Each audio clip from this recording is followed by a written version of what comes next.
In one of my videos, I tell you all about how to get started on a divorce, and we talk a little bit about the parenting plan.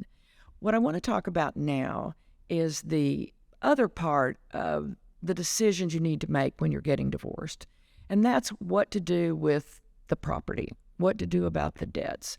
And when I say property, I'm not talking about the living room furniture and the china.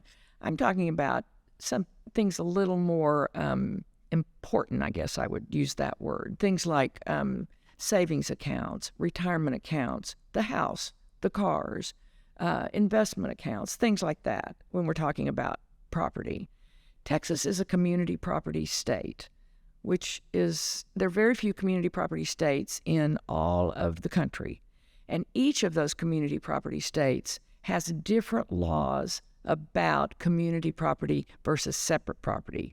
So when you're talking about the marital estate or the community estate, those words are kind of interchangeable. You're talking about things that you've purchased during your marriage, things that both of you have gotten.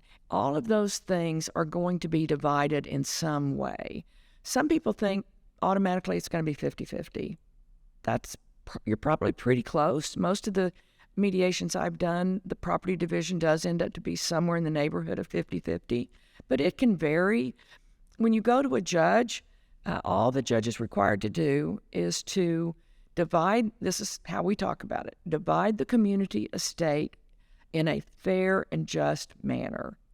And that can mean anywhere from 70-30 to 60-40 to 50-50. I know that different judges have different ideas about what's fair, and so what's fair to the judge may be very different than what you think is fair.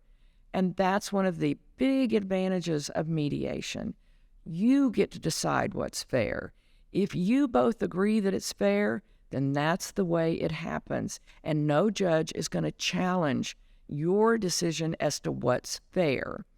So by the end of your mediation, assuming you've agreed to everything, which happens 95-98% of the time, then the division of that community estate, the marital property, is going to be something that you two agree to. And I assure you, you can reach agreements in mediation that you never thought you could reach, especially if you have a mediator that is helpful and doesn't just sit there and say, well, what do you want and what do you want? But somebody that can give you suggestions, somebody that can give you creative ways to do things so that it's not so difficult for either one of you. So if you're ready and you think mediation is right for you, and I hope you do, because I'm a little biased, but I think mediation is best for everyone, then give us a call at Divorce Mediation Centers. Schedule that free consultation. Come in, talk to us. Let us answer your questions to the best we can, realizing that we're mediators, not lawyers, when you come for mediation, and give you the assurances that you need to go forward with our mediation process.